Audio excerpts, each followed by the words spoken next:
Issue ora mismo. Issue pampubliko. Issue pagklaro. Issue hatod aksyon sa inyo ora mismo. Issue ora mismo sa Bicol TV. This program is brought to you by Greater Communication Development Institute, Peter and Paul Philippine Corporation, Starboard Inn, Blue Bar and Resto, GSA, Gubat St. Anthony and Cooperative, Keeper of Your Trust, Honorable Renalyn May Duca, City Councilor West District, Sorsogon City, Derm Pure Aesthetic and Wellness Center, City Councilor Danny Diladja, Bacon District, Mixed Resto Bar, Angel Resort, Honorable Ellen Ativo, Villa Sota Resort, Tina's Hotel and Resort, Rohel Polleros Botox, Mais Hotel and Resort, Honorable Lester Lubiano, City Councilor East District, Sorsogon City, Mais Cafe, Director Victorino Bitong Daria, Attorney Crunimar Escudero III, Folleros Botox Builders and Design, Ian Renovalles, sa pagtulong mabilis. Sorsogon 2 Electric Cooperative, Honorable Sammy Rialuyo ng Barangay Kabidaan, Sorsogon City. SM City Sorsogon.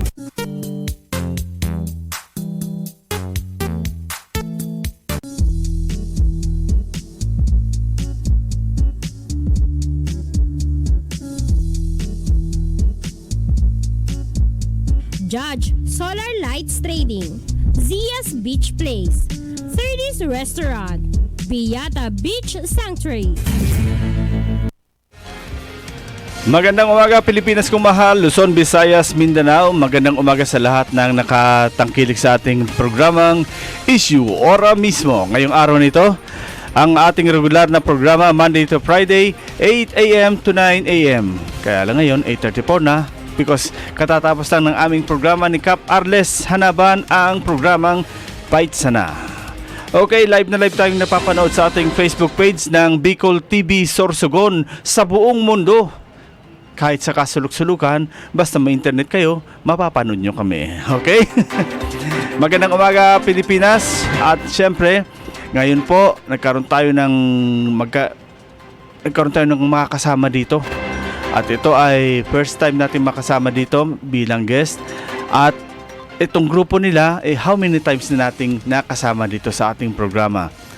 Ang pinaka main purpose nito, objectives nito, talagang walang sawang krusada na ginagawa nila para sa matigil or sabi nga ma-minimize ang paggamit ng vape. Kaya itong grupong itong Parents Against Vape, talagang kumbaga manawa na kayong lahat pero kami hindi mananawa para sa aming krusada. Kaya po mga kaibigan, in the name of public service, ang Bicol TV po kaisa ng grupong ito sa kanilang krusada. Sa ngayon po, bibigyan natin ang ating makasama sa araw na ito. Walang iba po ang President ng Parents Against Vape, si Ma'am Reby Relator. Relator ba ma'am? Yes. Ma'am, good morning po. Good morning, sir. Marhay na aga. O, na-pick up ko yan earlier, ha? Sabi ko, marhay na aga. Pag sa amin, kasi galing akong Bacolod City, maayong aga.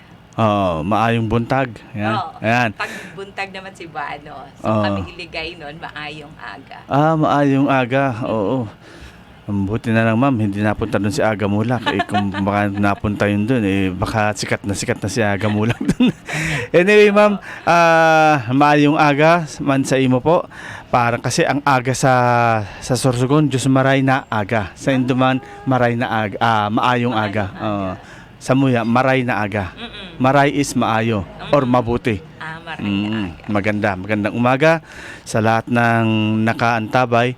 Inuulit ko po, live tayo sa ating Facebook page ng Bicol TV Sorsogon para sa mga pagtalakay ng mga kaganapan na ito. Inuulit ko po, mga kaibigan, ang grupong ito ay pinilit po nating kahapon lang po, kagabi lang kami nag-meet ni Ma'am Reby and sabi ko sa kanya, Ma'am, tututukan kita pero walang kutsilyo. Tututukan kita para magis sa programa ko. Okay? So, hindi naman po nagdalawang isip si ma'am na magka-chat na kami ngayon dahil kagabi nga sabi ko, hindi pa naman kami nakakilala. Pero, ma'am, ibigay ko po sa inyo ang microphone, syempre, mag-start pa rin tayo sa paano nabuo itong Parents Against Vape.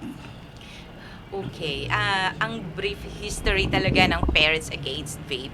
President pa noon si Duterte. Tapos lumalabas na at na-alarm na kami actually, lalo na sa kasama namin ang health justice, na bakit ang daming nagvi-vape. Tapos anong ginagawa? Di ba kilala si President Duterte na strong talaga ang pag-implement niya against smoking. So, parang naano namin yon, nakita naming opportunity yon na bakit hindi tayo gumawa ng grupo na Parents Against Vape, is ira-ride on natin doon sa malakas na pag-stand ni President Duterte na against smoking man talaga siya. Tapos hindi naman nalalayo talaga ang vaping. So sabi namin, subukan natin. So ang ginawa naming doon, bridge, yung asawa niya, si Ma'am Hanilet, na, Ma'am, baka pwede nyo kaming ilapit kay President Duterte na isama naman yung vaping doon sa malakas na stance niya against smoking. So, doon po nag-umpisa. Tapos nang nakausap ni si Ma'am Hanilet, sabi niya, ano ba yung vape? So, siya mismo as a parent, hindi niya alam. So, ano yung vape na sinasabi niyo? Anong itsura nun? Kaya, agad-agad daw, nung nag-meeting sila, pinatawagan niya yung anak niya, paki-confiscate nga, paki-check yung yung bag daw ng ni Kitty, yung anak niya, baka daw meron na, tapos hindi niya lang alam. So doon kami nagkaroon ng strong connection na tutukan natin ito, gawin natin ito, kasi kailangan nating i-educate ang parents para alamin kung ano ba ang itsura, ano ang color, anong meron sa vape na yan, sa vape pads na yan, na ginagamit ng mga kabataan ngayon. Kasi kahit siya na-alarma din, meron pa lang ganun. So, dun po nag-umpisa. And then, actually, pinupush namin yon sana na pagbaba, before bumaba si President Duterte, mapermahan yung vape law na yan. Hindi na ihabol. Tapos bumaba na siya. So, ang nangyari, nag-pass into law ang vape ng vape law na yan na hindi natutukan masyado. Kaya, ang age of access ng ibinaba sa 18 years old na dapat 21 yon. Ay, sad to say, Na-amend yung vape regulation law at nagiganyan. Tapos, hindi natutukan na yung flavors, hindi rin nakalagay. So, na dapat dalawa lang, tobacco at saka menthol, katulad ng traditional na sigarilyo. So, ngayon, nasa 50,000 plus na ang flavorings ng vape. 50,000 plus? 15,000. 15,000? Can you imagine? Minamarket nila yon na cessation tool. Kung gusto mong tumigil sa paninigarilyo, mag-vape ka na lang. Parang minarket nila ng ganon. Bakit mo nilagyan ng napakaraming flavorings kung cessation tool pala siya dapat? So, na-entice ngayon ang mga youth natin, ang ating mga kabataan to try out of curiosity. Correct. Kasi sabi nga, parang na to tinuruan mo na, kasama na dito yung pagwawander ng mga, subukan mo ito. Mas, kumbaga, parang ginawa nyo ng, ginawa nyo ng milk tea ito, different flavors. Yes, ganon. Kasi 'di ba ngayon ang mga kabataan parang addict sa mga milk teas. Ginawan din nila ng flavorings yung yung vape na may mga chocolate, may pandan, may ganyan, may mga buko pandan flavor. So ang tina-target nila talagang kabataan natin na maging curious and to try it out. So nakaka-alarma. At saka may vape-demic na nga kaming tinatawag ngayon kasi ang vape mabango ang nakaamoy ka na ba? Madalas, ma'am. Di ba mabango siya? Hindi katulad ng traditional na sigarilyo natin na baho. Pwede ba umalis ka, lumayo kasi mabaho? Lagi lang sinasabi, yosi kadiri. Pero ang daw, mabango. Oo. Etong vape, ginawa nilang mabango. At dahil nga iba-ibang flavors, tapos pwede silang mag-vape kahit nasa air-conditioned na rooms. Mas alarming yun. Kasi, kunwari ako, non-vapor ako, non-smoking ako, bakit kailangang makiamoy ako sa nyo? Ang daming chemicals meron doon. Pero, minimum na 7,000 chemicals ang meron sa isang sir. sa isang vape pad, sa isang vape Oo. case na binibili. Pero sabi nga nila, yung lalo na yung iba, no, hindi kasi nila alam ang epekto nito kaya sinasabi nila, okay lang yung vape kahit naka-aircon kasi parang air freshener pa ang dating. Parang ganon. Oo. Parang inano nila, parang na-workout nila na ganon. But, did you know also na kahit air fresheners, masama pa rin yun sa lungs natin? Kasi ang nabibili natin or nabibenta ng mga air fresheners, marami pa rin chemicals yun. Saan yun pupunta? Inside our body, sa Oo. lungs natin. So, yun yung market na safe siya. Hindi. Kasi kung safe siya, bakit kailangang mag-formulate ka ng more than 7,000 chemicals? Grabe, ano? Kumbaga yung hindi mo lubos ma-imagine bakit nag-ano sila ng ganun katindi na Oo. So, yun yung hindi na masyado ng mga tao at ng mga parents. Kaya kami talaga umaapila sa mga parents na nabantayan, alagaan, protektahan against the harms of vaping yung mga anak nila. Kasi sabi nga ni Dr. Jose Rizal, ang mga kabataan ng pag-asa ng bayan, paano magiging maganda ang future natin kung into smoking or into vaping ang mga kabataan natin, di ba? Oo nga. So, And sabi nga nila, sabi daw nila ang kabataan ang pag-asa ng bayan. Pero kung patuloy itong nalululong sa vape, ano pa ang aasahan ng bayan? 'Di ba? And ma'am, ito pong Parents Against Vape, para po sa kaalaman ng lahat, saan po ito nagsimula at kailan po nabuo ang inyong grupo? So, sabi nga namin, dahil naging bridge namin si Ma'am Hanilet Duterte, nag-umpisa siya sa Davao City. Mhm. Kasi doon kami nag-umpisa talaga. Ang Davao City kasi strong din sa policy at saka implementation opo. ng no Tama. smoking. Hindi ka pwedeng manigarilyo kahit saan doon. May designated space talaga. So, parang nag-bank kami doon na, sige, dito tayo mag-umpisa para maka-pick up lang agad tayo. So, 2019, December, Wow. kami nag-umpisa. So, we're turning 5 years this year. And ang current project ng Parents Against Vape ay fortunately nandito sa Sorsogon at saka sa Albay this year. Kaya pala. Kaya medyo madalas kami dito. And so far, ma'am, sa ibang lugar po, aside from Davao, nag-implement na rin ba kayo nito? Or nagkaroon na rin kayo ng massive campaign against vape? Yes po. So medyo malakas din kami sa Iloilo City. That's Iloilo Province. Pinakamalakas talaga na partner namin ay ang Baguio City. Kasi Baguio City. si Mayor Magalong doon, grabe din ang willpower na talagang i-implement natin ito. May ordinance sila, ini-implement. Tapos may task force talaga siya to police everyone. In fact, nakipag-partner din sila sa PTA, Parent Teachers Associations, ng malalaking universities and high schools sa Baguio City para i-implement ito. So, minsan may mga spot check. Pagpasok ng mga kabataan sa schools, may spot check. I-check talaga yung mga bags mo. And, believe it or not, ang daming nako-confiscate na mga vape. Oo. Pads Dapat pag ganun, sabay parang panghina ng loob na ano ba ito? Tinotolerate ng magulang o tinatago sa magulang? Kaya nga po, malakas kami dapat sa magpag-educate muna. I-educate talaga ang parents kasi hindi naman talaga lahat ng parents aware. Tama. Tapos alam or kilala kung ano ang itsura ng ng mga vape pads na 'yan. So, education at the same time, education pa din sa side ng mga kabataan na hello. Ang dami pong chemicals meron sa vape na ini-inhale nyo. And hindi kayo aware. So, balik talaga tayo sa education. So, part ng partnering din namin sa PTA. In fact, nandito din kami sa sa Sorsogon now, nakikipag-partner kami sa Kasiguran.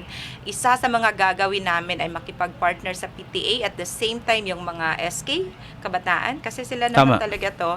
So, sabi namin, we will start from there. We educate people kasi we believe that through education, magkakaroon ng wise decision yung mga kabataan natin. At the same time, yung parents din maging aware kasi minsan para siyang USB lang na kinukwentas nila na Tama. wala, hindi alam ng parent na ay ma'am, ay mama or papa, ano to, USB ito dito yung mga ano ko, mga subjects na kailangan aralin. Pero yun pala, ano na yun, Oo.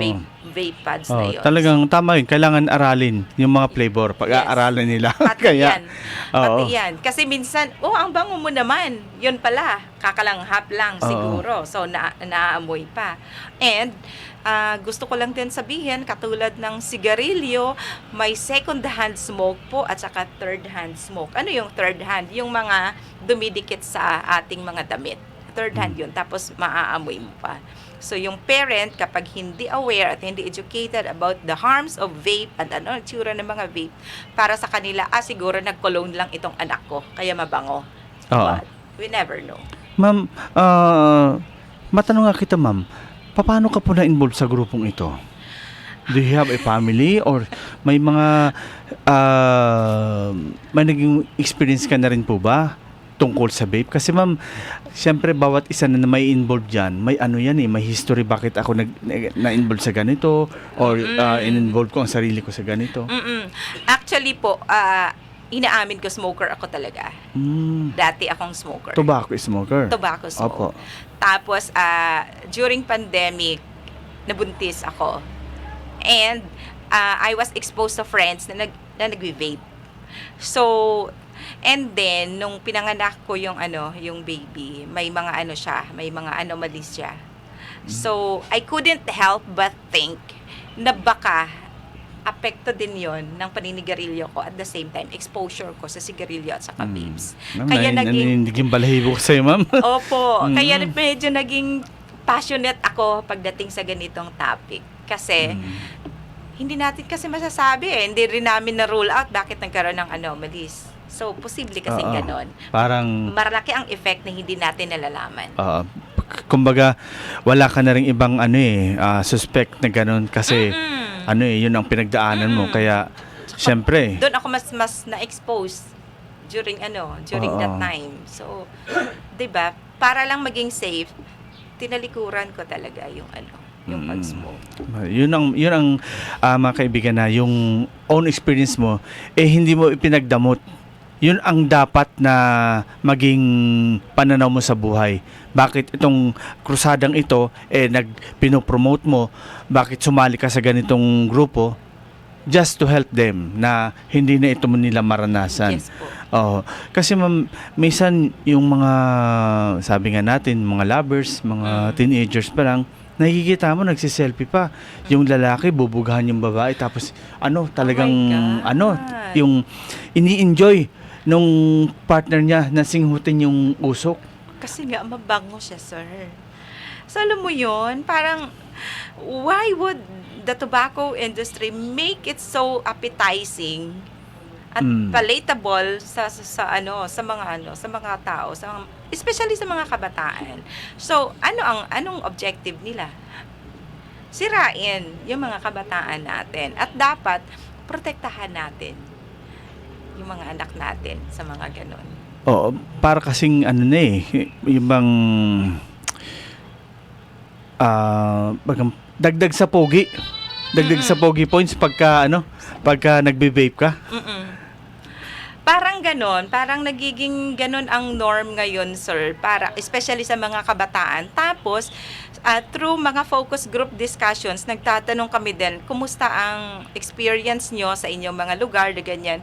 Nalalaman namin, sir, bakit na-access ng mga kabataan natin is supposedly, unless sobra-sobra yung allowance na binibigay sa kanila ng parents. Tama.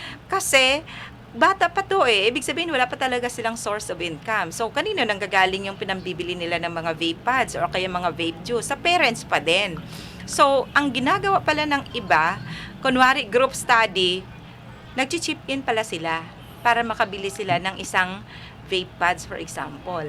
O kung makabili kayo as a group of friends, they can share it. Kasi parang sigarilyo siya pinapasa-pasa.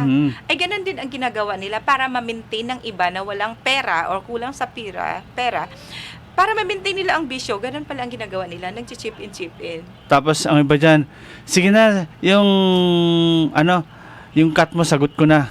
Para Oo. magkatuloyan. Kasi yung iba, sabi natin, wala eh. Wala talaga ako niyan. Hindi, sagot na kita. Parang ganun. Oo, parang ganon. Tapos, gusto ko lang ding sabihin, nung bumisita kami sa Baguio City, may isang university, hindi ko pa panglaanan, gumawa sila ng sariling study. Saan nanggagaling o paano nakaka-access yung mga kabataan edad 13 to 15 ha? Kasi may study tayo na 13 to 15 years old, 1 out of 7 ay into vaping. Samantalang ang law natin, dapat 18 years old pataas ang may access. So, bakit ang 13 to 15 years old natin ay nakaka-access nito? Nalaman sa study na yun ng school, number 1 na source kung bakit sila nagkakaroon ng vape, ng mga vapes, binibigay as a gift. Imagine, ibibigay mo yun as a gift, ibig sabihin, hindi talaga nila alam kung ano ang harms na meron ang vapes. Kasi kung matino kang mag-isip, bakit mo gagawing gift yon? Katulad ng ang tito or ang tita dumating from ibang bansa, ganyan, pasalubong, vapes. Amazing, di ba? Opo. Kaya nga, iniisip talaga natin, talagang itong krusada nyo, ma'am, dapat mas mapalawak pa yung information dissemination. Kasi yun lang ang nakikita nila, papogi, paglanghap ng different flavors. Social, kunwari. Social ka, Sila, ganyan. ganon. Yun lang ang kalam. Pero when it comes sa yung epekto sa lawas, sa katawan, hindi nila alam yun eh. Basta, Aware ka ba, sir, na na may documented at saka reported ang Department of Health na 22-year-old namatay sa vaping? Birahin mo yan. Recorded yan, sir. Oo. 2 taon daw na dire-diretso everyday nagve-vape siya. Walang comorbidities, walang known na sakit ang taong yun. And yet, yun lang ang nakita nila. Nagkaroon siya ng ng problema sa lungs. At nung binalikan, anong attitude, anong habits ng batang ito? Vaping lang daw everyday. Tapos, Vaping lang nilalang nyo lang yun. nilalang, Oo. namatay in 2 years. Ikaw ba, sir, may nabalitaan ka ba na dahil sa paninigarilyo everyday, namatay agad after 2 years? Hindi, dadaan mo rin sa lung cancer. Karamihan. Exactly. Mahabang proseso. Magkakaroon ka ng lung cancer, magkakaroon ka ng Oo. smoker's cough. Marami ka munang dadaanan and it will take years. Kaya nga sabi nila, hindi mo maiwan ang sigarilyo kasi slow death eh. Maano mo talaga, ilang years pa muna bago mo maramdaman. Oo. Pero, itong recorded at saka reported na vape case natin na namatay just after 2 years of vaping, doon mo palang marirealize na mas harmful ng dihamak ang vape kumpara mo sa sigarilyo. Exactly. Diba, Kasi sir? nga, yung in 2 years time, parang lang yun. Bilis nun. Ang bilis nun. Oo. Hindi ko naman sinabi mag-addict kayo pero parang ang dating nito, malala pa kayo sa addict. Kasi, Talaga. Totoo. mas malala pa ito sa epekto ng isang addict. Pero in 2 years yun na time. nga. Tapos minamarket nila na parang, oy, in ako. Kasi nagbe-vape ako. Tapos, Kaya ko. Parang ganun. lalo na kung yung ginagamit ninyong vape may kamahalan, kaya i-display nyo pa. Kaya Oo. talagang, Parang naging symbol status siya. bigatin ito Oo, parang ganun. Yung vape pa lang, mahalaga nito. Oo. May, kumbaga may presyo na yung vape na ginagamit nito. Parang ginawa nilang standard, parang ganon. So, nakakainis, lalo na ikaw kung hindi ka naman user na, bakit? Tapos, parang kapag ikaw pa ang tumingin sa kanila ng hindi magandang tingin, just to tell them subtly sana na tigil-tigilan mo yan kasi nandito tayo, ayoko, pero parang sila pa ang galit sa'yo. Oo, sabihin nun, killjoy ka. Oo. Or wala ka lang pambili, kaya tumigil ka na. Parang ganon. Ganon, So, kung oo. ikaw ang sumisita sa kanila, parang kasalanan ko pa. Oo, Oo, nasabi ko nga, uy, kailangan nating baguhin ang ganitong kumbaga, kultura. ikaw na ang nagmalasakit, ikaw pa ang nakatikim ng salitang masasakit. Ganon. Oo. Ay, And grabe. sa ngayon, ma'am, dito po sa Sorsogon, sa krusada ninyo, ano po ang number one na yung ano ninyo, sinasabi natin na gagawin ninyong information dissemination lalo na po sa mga schools na nagsimula na naman ang klase. Paano po ang magiging sistema ninyo rito? Okay, so ang gagawin namin, and in fact, inuumpisahan yan ngayon sa Kasiguran kasi maganda naman yung support din ni Mayor doon. Si Mayor Mines. Yes. Apo. So may may capacity building kami na gagawin kasama ang parents at saka teachers at saka sinama na rin namin in one session yung mga kabataan.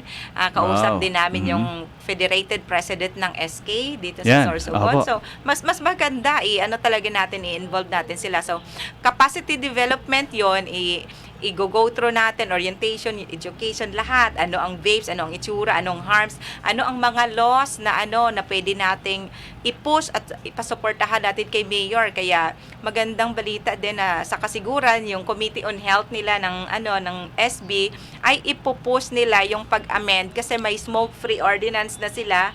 I-amend nila na ipapasok yung vape law Yung vape, doon. oo. So, yun yung mga magandang action. Talagang strong partnerships with the PTA and the youth. At the same time, titingnan natin kung ano ba yung mga local ordinance na meron na isi-strengthen lang natin.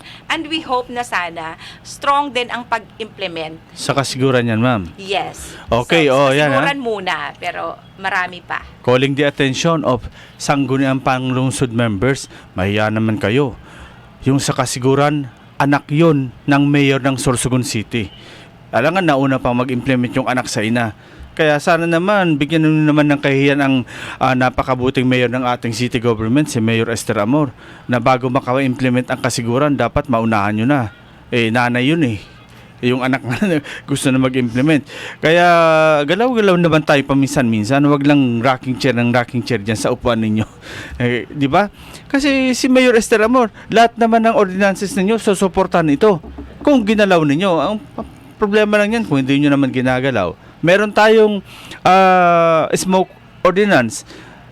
I-amend na lang yun. Isisingit na lang yun. Napakadali na nun. Hindi ka na magsisimula sa simula.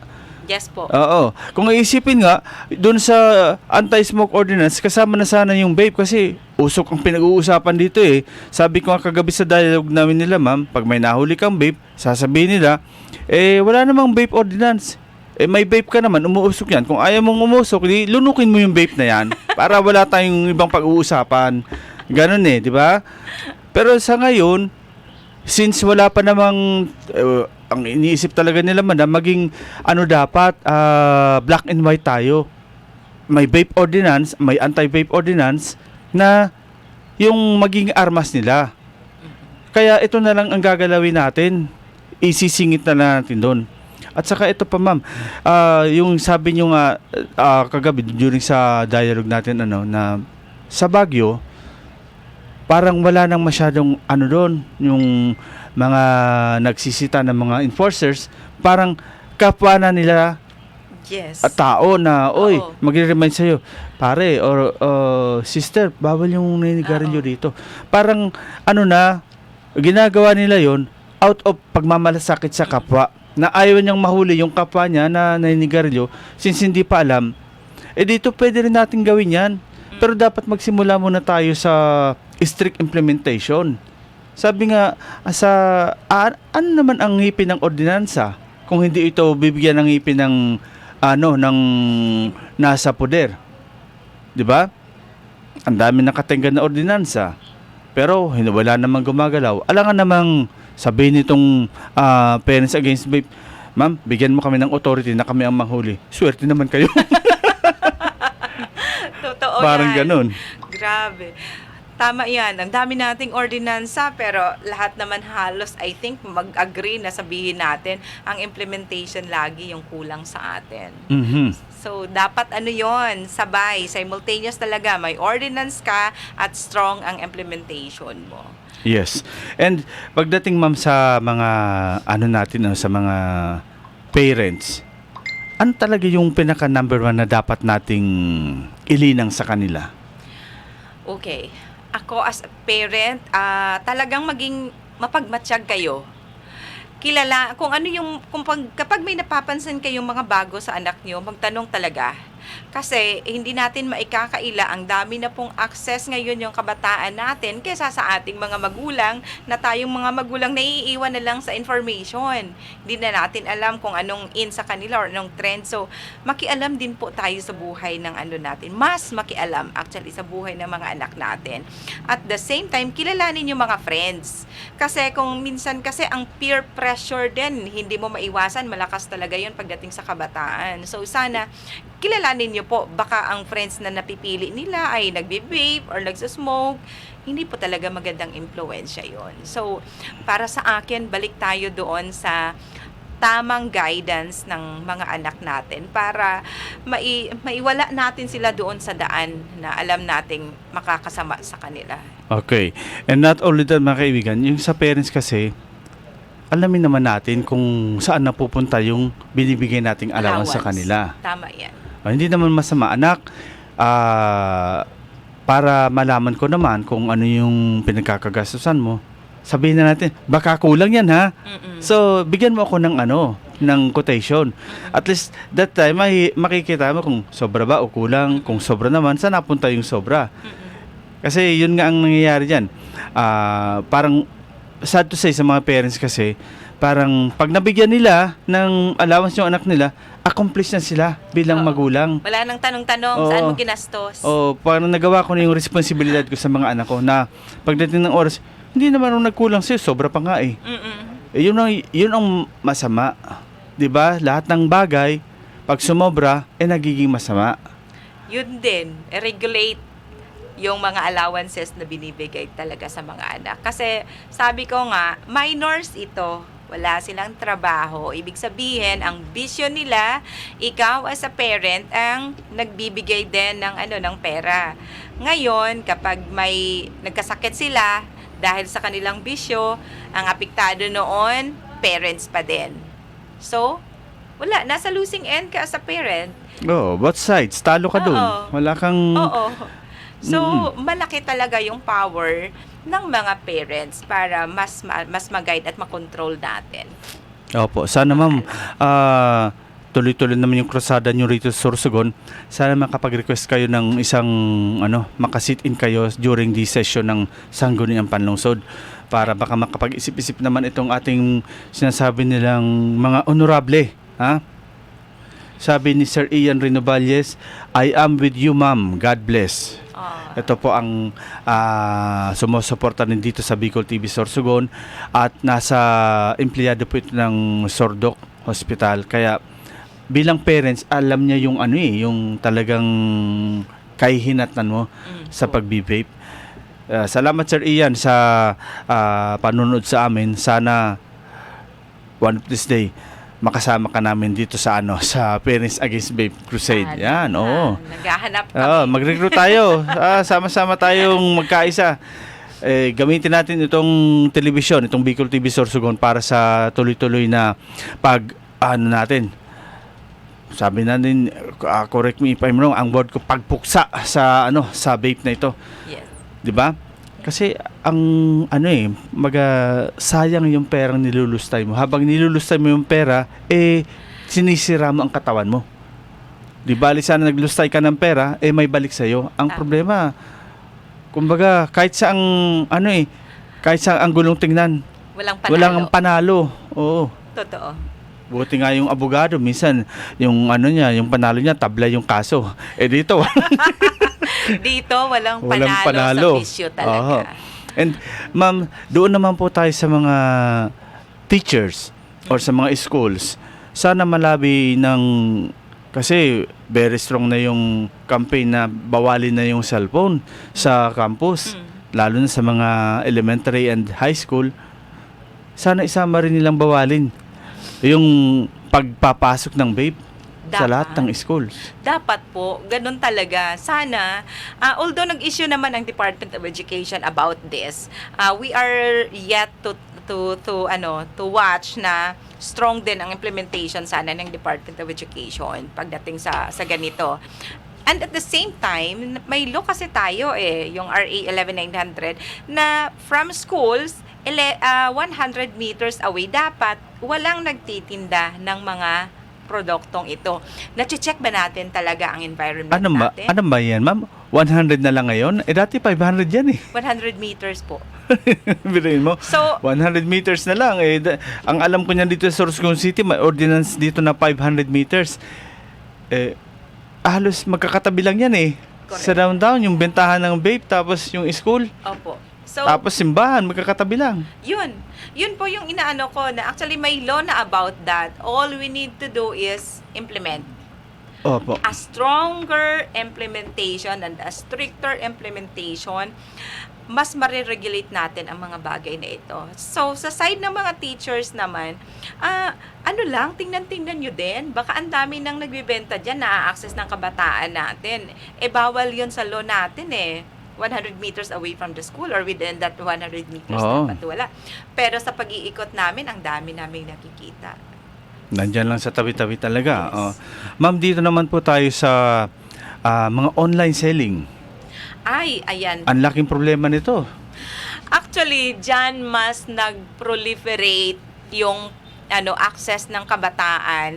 Kaya ang namin, isa sa mga assumptions namin, bakit nakaka-access yung 13 to 15 years old, it's because of the online shopping.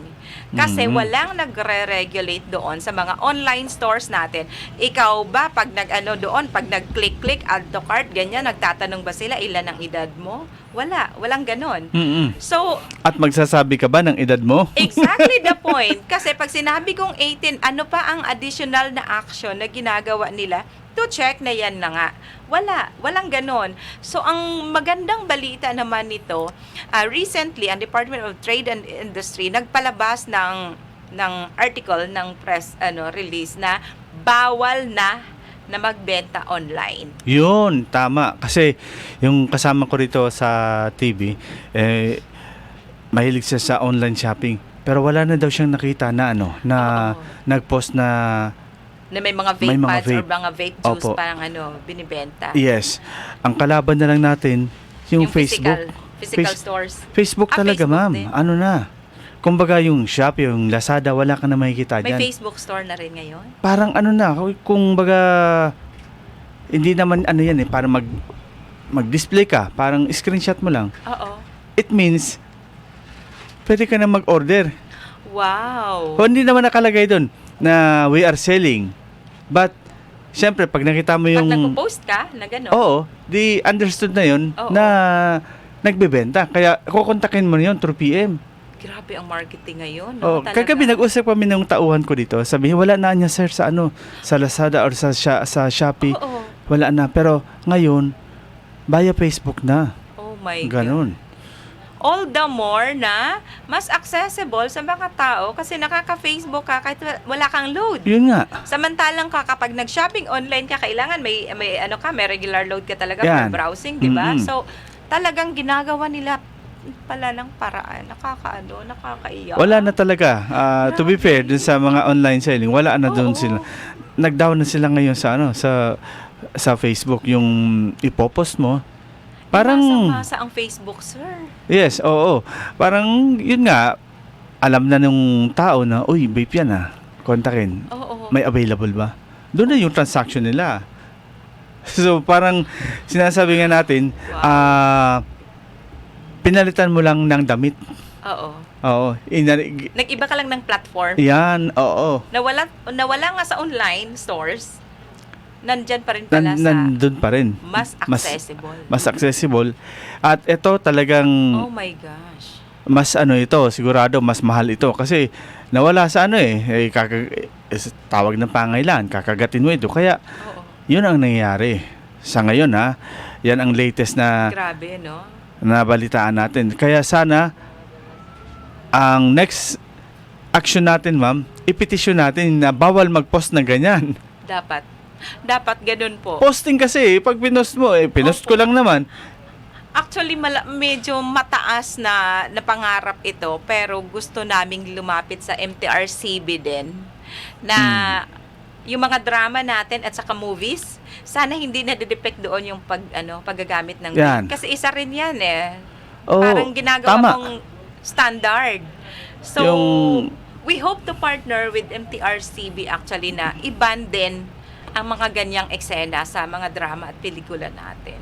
Oo, kasi pag binan mo yun, sabihin natin na may reason. Mm-mm. Kasi yung bata, pag tiningnan mo na, okay, yung papel mo dito, nagbe-vape ka lang, ganyan, pausok-usok ka. Pag nakita ng tao yun, Iba. talagang, wow, gagayahin ko yun. Iba ang basa ng mga nanonood. Astig, parang Tama. astig na ganun ang ginagawa mo. Na parang pinapalabas nila na, oh, that's normal. Oh, Hindi dapat natin ginagawang normal ang bisyo. tama yun, hindi naman yun mataas na ano ma'am na antas na Nakakaloka. dapat lang you have the reason, all reasons na i-petition yung ganun or hingin sa kanila Yes po. na tanggalin yan sa mga scene. Mga eksena. Mga eksena na- Siyempre, hindi po yan madaling trabaho. Oo. But, all we need to do is, one step at a time. Kaya nga kaya may regulation na tayo na alangan namang nagkukumahog tayo. Parang ito yung sinasabi ng no plastic ordinance. No plastic ordinance. Punta ka dyan sa palengke. Bawalan yung plastic. Ano ka na sarili mo? Bawal ang plastic. Pero, yung mga sachet ng shampoo, mas malala ang kakapal ng plastic noon. Bakit hindi nyo pinagbabawal? Ganun yung sinasabi natin. Itong anti-vape law, nire-regulate natin. Pero okay lang kung may napapanood tayong ganyan. Ganun ba? Parang ganun siya. Ang sama eh. Oh. At the same time, gusto ko lang din issue din kasi sa environment talaga ito, sir. Sa sigarilyo, ang problema natin yung cigarette butts Yes. na napupunta sa kung saan-saan na, 'di ba? Kasi hindi naman marunong magtapon or kahit marunong ka magtapon sa Wala, tamang ma'am. basuran, saan ba talaga pupunta? Ang Ganun lang ending sa... noon, Apakan, Exactly. tapos. ang ending noon environment pa rin. Siyempre. Harm. Etong mga vape pads natin, parang lighter lang yan ng mga disposable. Oo. Kapag ubos na, itatapon. So imagine the tons Then, and tons of waste na ginagawa not only that, natin. itapon mo. Out of curiosity, yung bata nakita, ay laruan to, Oo. maganda. Oo, Tapos, amoy-amoy na. Yun na. Yun. So imagine mo, ang 3 or 4-year-old na makapulot noon, tapos iti-testing. Kasi mabango eh. Oo. Ay, halika, ang bango, ano Oo. kaya ito? Magandang laruan ito. Grabe. As in, ganon. So, sabi nga, wala talagang panalo sa bisyo. Sira ang environment natin, sira ang health mo, sira ang future mo, sira Lahat na. pati wallet mo. Alam mo Oo. yun? At saka yung yung family bonding, yung pinaglalaanan mo ng oras sa pamilya mo, pag nawala yung anak mo, parang lagi tayong nasa huli ang pagsisisi. Oh. Ikaw ba bilang parent, kakayanin mo na nawala lang yung inalagaan mong anak dahil lang sa bisyo? Oo. I am sure walang parent na ganyan. Yung ngang magkasakit ang anak mo, talagang ang sakit sa loob. Pero Oo. yung sa vape mawala, doble ang Sobra. sakit na mararamdaman mo. Totoo yan.